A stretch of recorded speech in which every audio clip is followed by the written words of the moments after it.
Alright guys, so I'm going to make this a quick video. I have a very small little hobby mini lathe from Ardendorf. It's Mac Afric BL180, and yeah, I've been having a lot of fun on it. And the little cross plane bias is my little setup on the drill press, small milling in that, and a few measuring stuffs, and of course my favorite veneer. And yes, I'm not using any fancy tools. In fact, this is a cutter off Temu. So I'm using Temu stuff that's with some inserts, and I actually have only used the one, the right hand one out, but there's nothing fancy about that, you know. There really is nothing fancy. That little workbench. Anyway, so on to the video. So doing gates and garages, to knock out this pin on, you get that. And you really want to knock it out because you don't really want to be welding new wheels on because they seal bearings. And so you got to strip it, everything. It's actually better. I want to make these kits, but to cut it off anyway, you have to knock it out. So we had this old John's Way chrome vanadium power bar, which has been cut up a bit. It was massive, and it broke on the X Trail, trying to get the wheel nut off, or the CV axle nut. And so you can see this isn't a very balanced piece of kit. I'm just going to run it forward.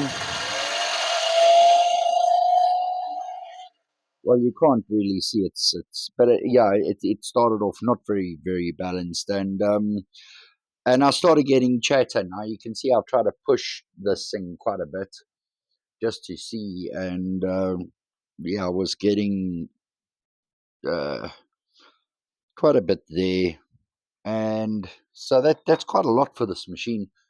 You know, it's actually a hobby lathe, so So what I want to do is make a good chisel or good decent punch to punch out these wheel axles on gates without knocking my thumb. And I thought that'll do. There's a use for it. A mechanic said, "Here, I broke it on your car. You can have it." And started turning it. And again, with a little Temu cutter. My speeds are relatively high. I am on about, I would say, about 2000 RPM with that. And please note, I'm a total beginner. So if I'm talking rubbish, just, please feel free to mention in the comments. And I started getting a bit of chatter in the middle over here. And I thought, oh, okay, well, I've had that before. And it could well be the flex because the tailstock, it's a live tailstock, could have been a little bit too much pressure on it. And I thought, all right, let's loosen it a bit. So I sort of loosened it till that slightly ran, but it did run. So I knew it was snug in there and that was tight.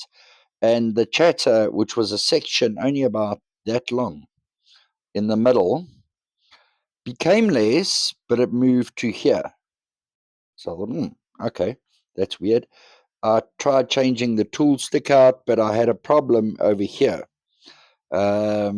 with the compound was going to start colliding with the live tailstock, and so I had to move that back out. I changed the angle a bit, and it remained over here. It wasn't happy only here.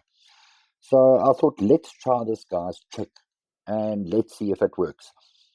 And I did, vrachies, I did. And I got the whole roll of solder wire out. This is just solder wire, really, just to give you an idea of how thick it is.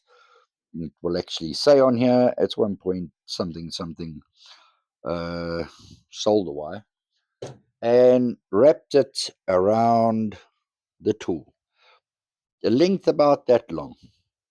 Just wrapped it around there, and one sort of reasonable pass, and that chatter has completely gone and left me with an almost mirror-like surface on a mini lathe. So Luke R, thank you so much for the video and the tip.